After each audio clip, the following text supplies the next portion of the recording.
After Sam died, my mom and Edie got really close. They'd both lost a lot.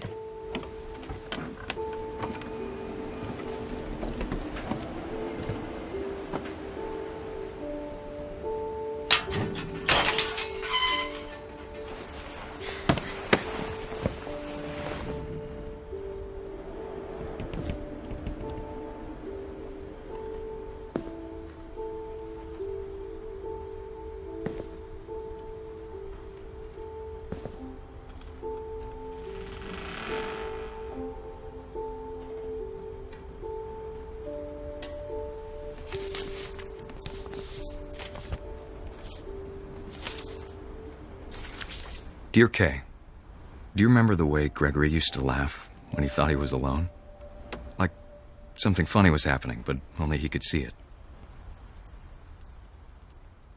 I think he saw things the rest of us don't.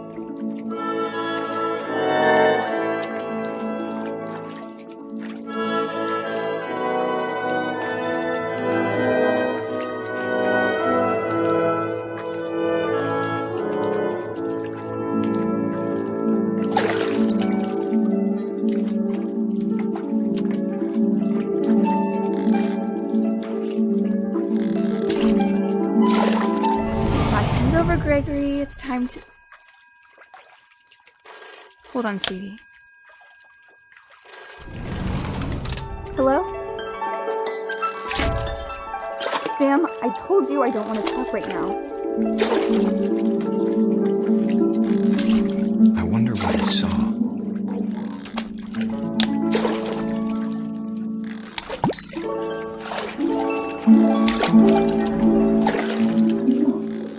What his world was like.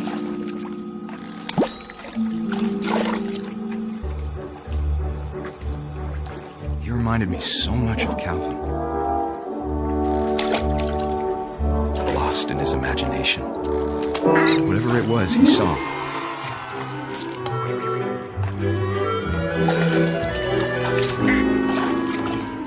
It sure made him happy.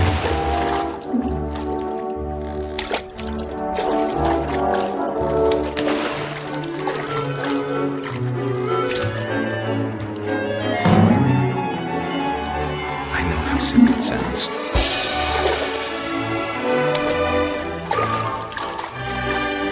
But I worried about a baby being too happy. But I could feel him slipping away. Sorry about that, Gregory. I know you did everything you could. Maybe if I hadn't called that night.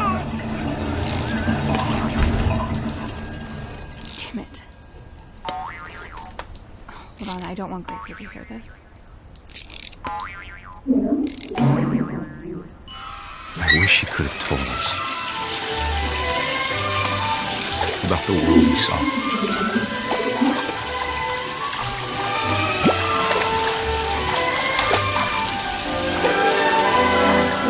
There's so much I don't understand about Gregory,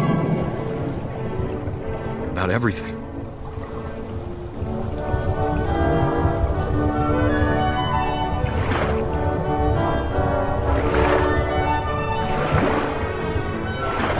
I know what happened wasn't your fault.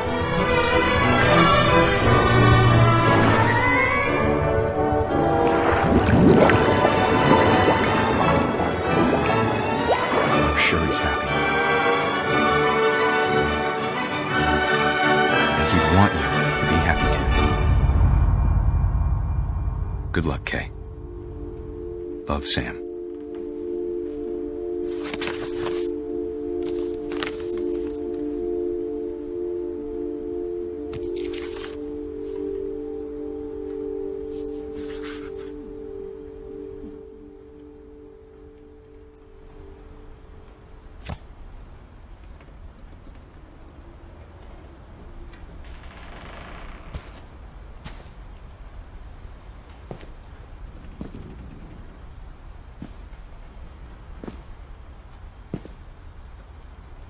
I can't imagine my mom ever writing poetry, and yet...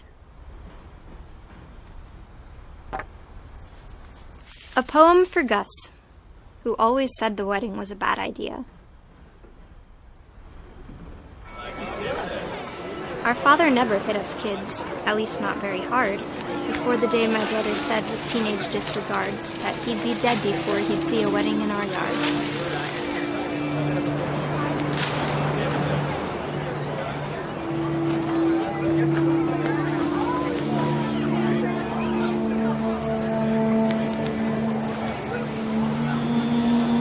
My father made him come, of course, but Gus stood far apart, just flew his kite and bottled up the storm inside his heart.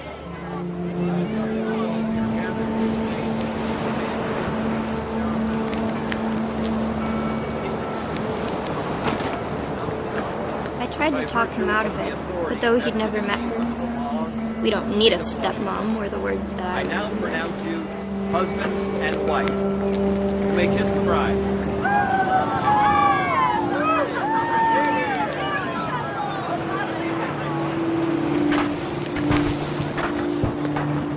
When the time for photos came, Dad ordered him to come here. But Gus declined and as a sign held up his middle finger.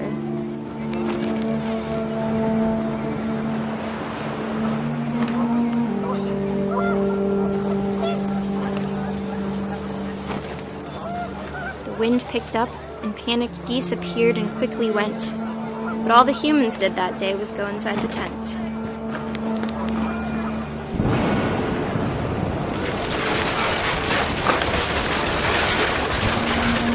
Rain came down in buckets then, but no one seemed afraid that nature might destroy the tent our dad was crudely made.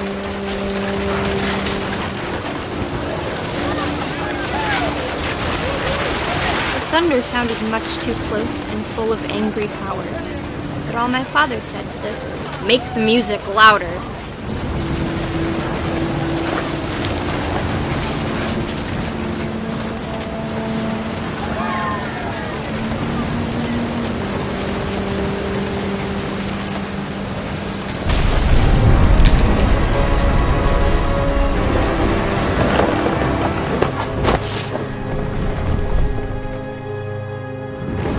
I wish that I could truly say I thought about you on that day. Out there on the beach alone, just you, the wind, the sea, and foam. But I didn't, until we found you.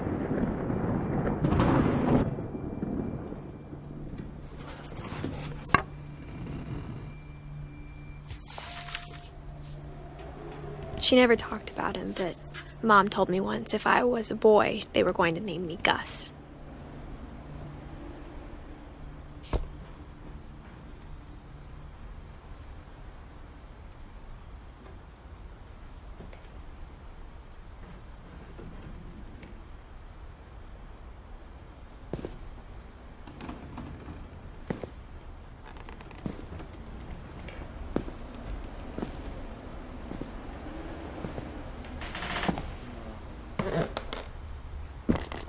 My mom moved up to the loft after her brothers died.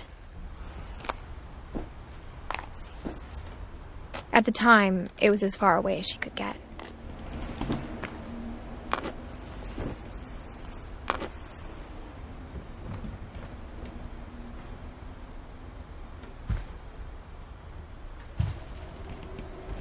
Religion was another thing my mom never talked about, but I think it helped her a lot after her dad died.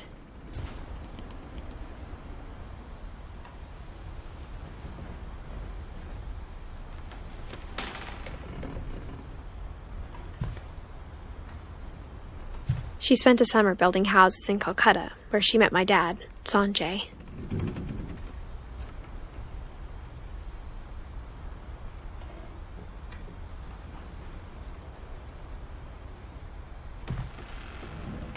My mom moved to India a week after graduation and got a job teaching English.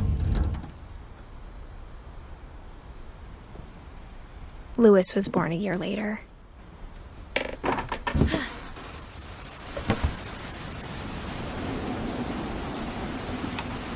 When my dad died, I don't think Mom knew where else to go.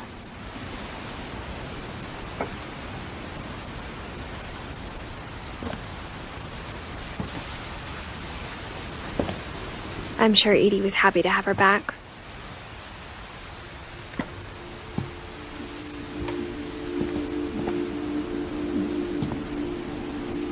The house had to get a little bigger, but Edie was used to that.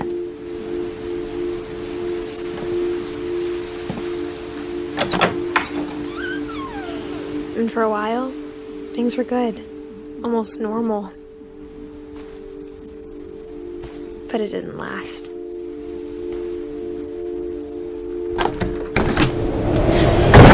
The beginning of the end was Milton's 10th birthday, when Edie gave him a castle.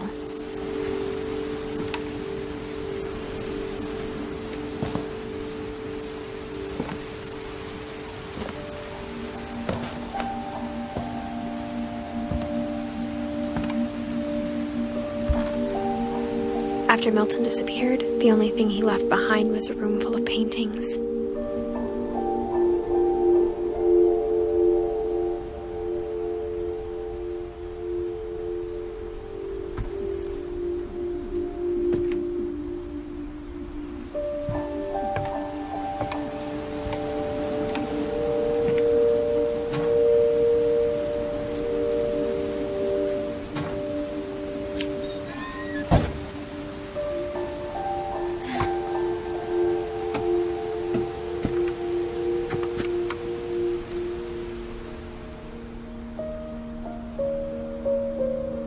I think Edie was happy to finally have another painter in the family.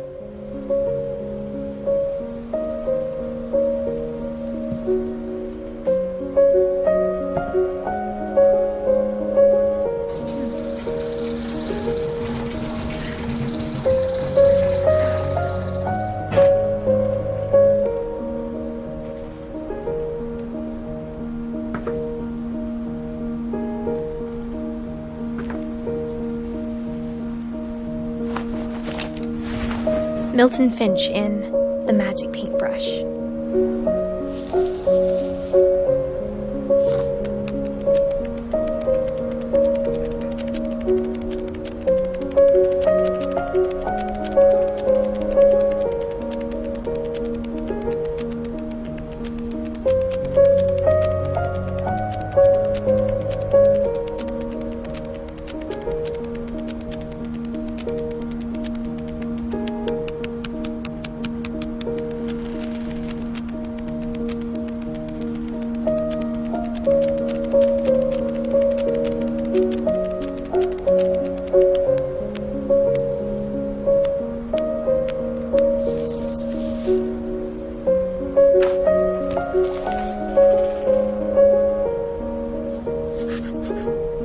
I was 4 when Milton disappeared.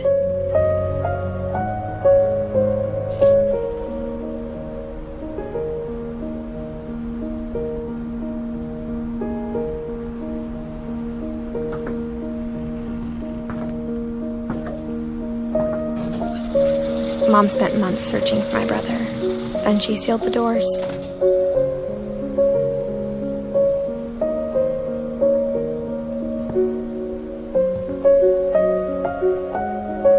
Whatever Milton had found in the house, Mom didn't want it getting out.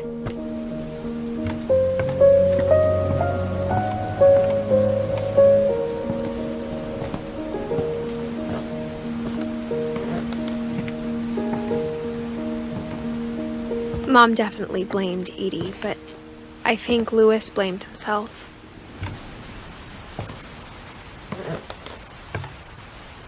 After he graduated, he just spent more and more time in his room, until Mom got him a job at the cannery.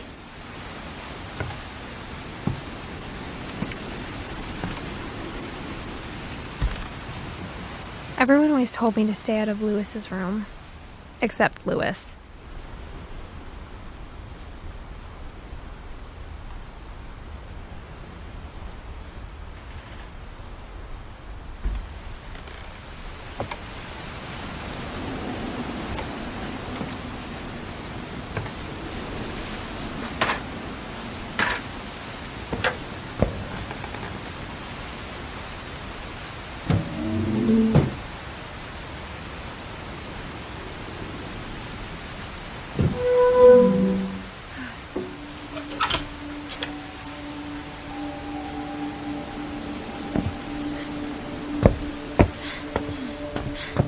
Louis's room smelled very, very familiar. that part of him lived on.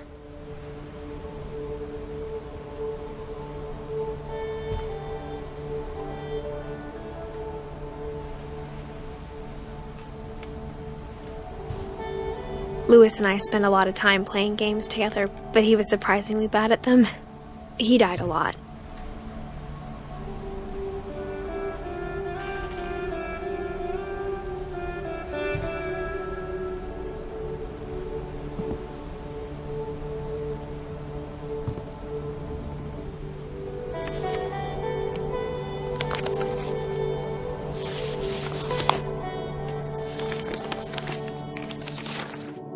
Dear Mrs. Finch, as Lewis's psychiatrist, I can understand your desire for an explanation. As I see it, the trouble began in January, shortly after we convinced your son to seek treatment for substance abuse. Newly sober, I believe Lewis first noticed the monotony of his daily life.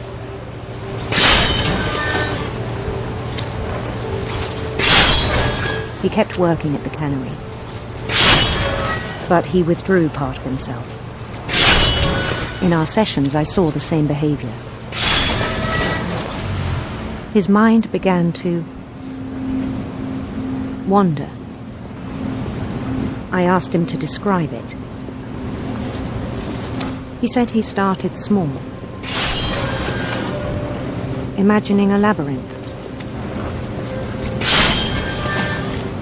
He'd feel his way about. Then something moved. Bats and toads.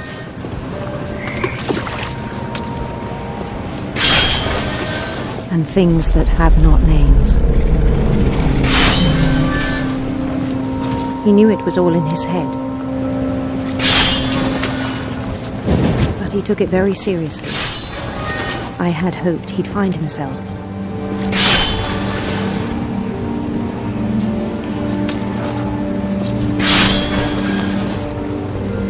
But he found something more.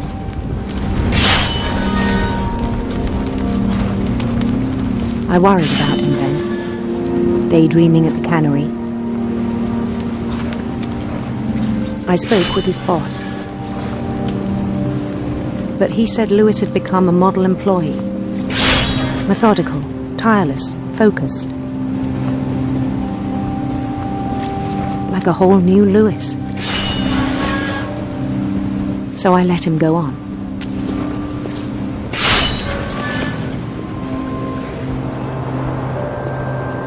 I even encouraged him. It seemed very promising at first. He told me he'd made a new friend.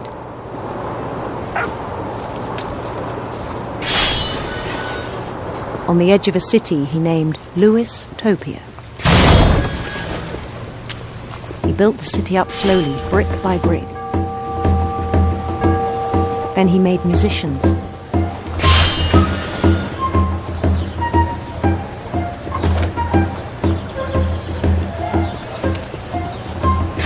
And songs for them to play. He talked about starting a band. And he was always humming something. Every day his imagination grew stronger.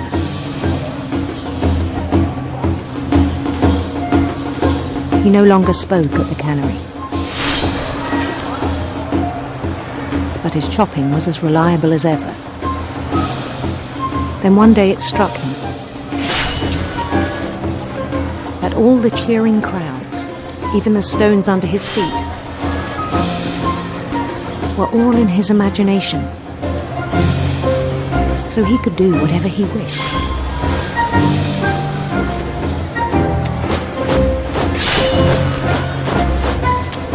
He held an election for mayor. And he won. They begged him to stay, but his mind was already wandering. It became a game for him.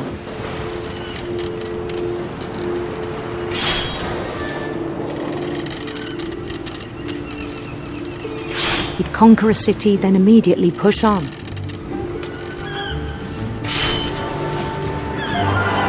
New Louisville.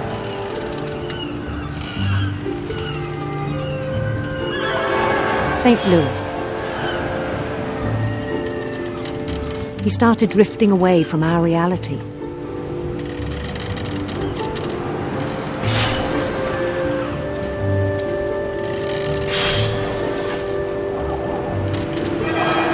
Minneapolis. Until one day he forgot to go home from the cannery. Even as his mother pleaded with him, part of Louis kept sailing on.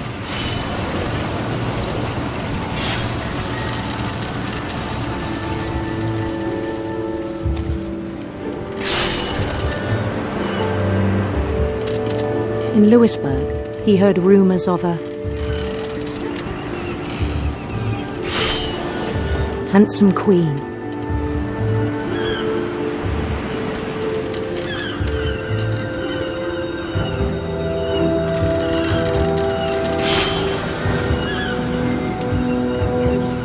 The queen was on her own quest for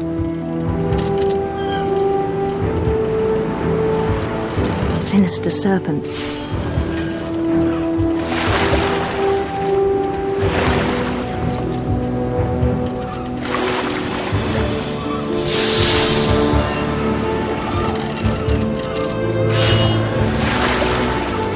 He followed the sound of her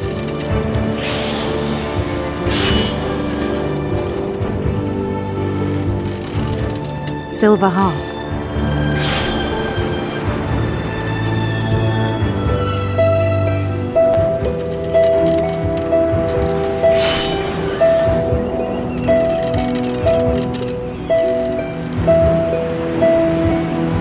His chase led him to a golden palace east of the sun and west of the moon. Even then, his logic remained sound.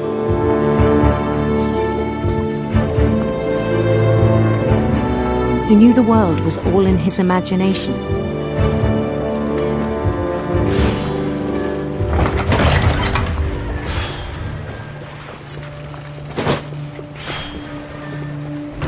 But he was so proud of having created it.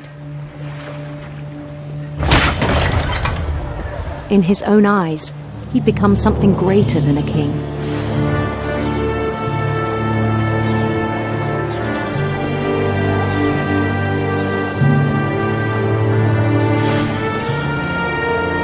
For someone who'd never known success in the real world, I think it was overwhelming.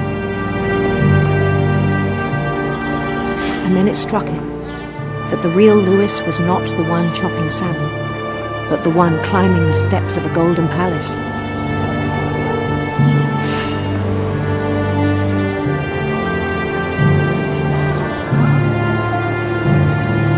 My imagination is as real as my body, he told me. It was hard to argue with him.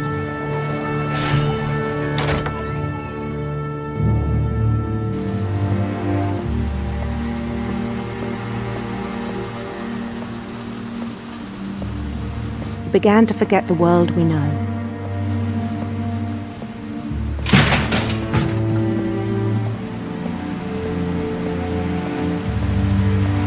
I think it pained him to remember Louis, the cannery worker.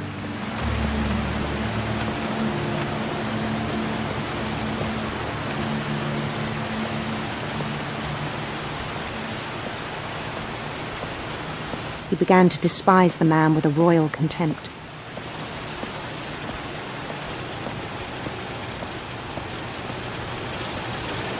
I still thought I could save him. Even after he said he was being crowned king over all the lands of wonder. The palace would be packed with his companions.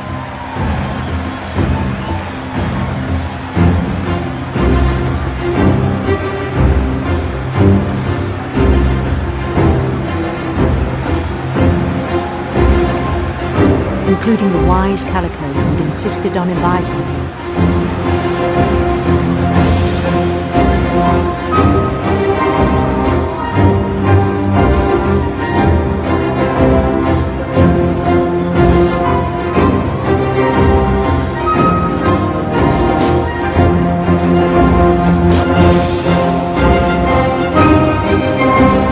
Queen waited, holding his crown.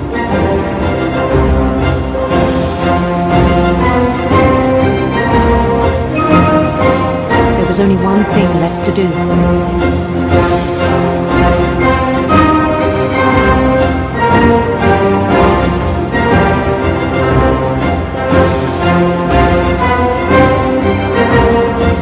Bend down his head.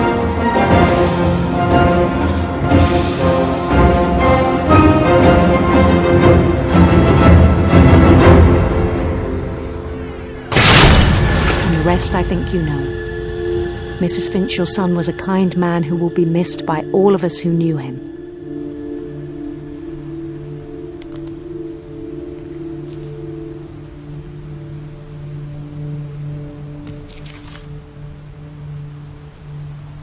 My brother was really cool. I wish you could have met him.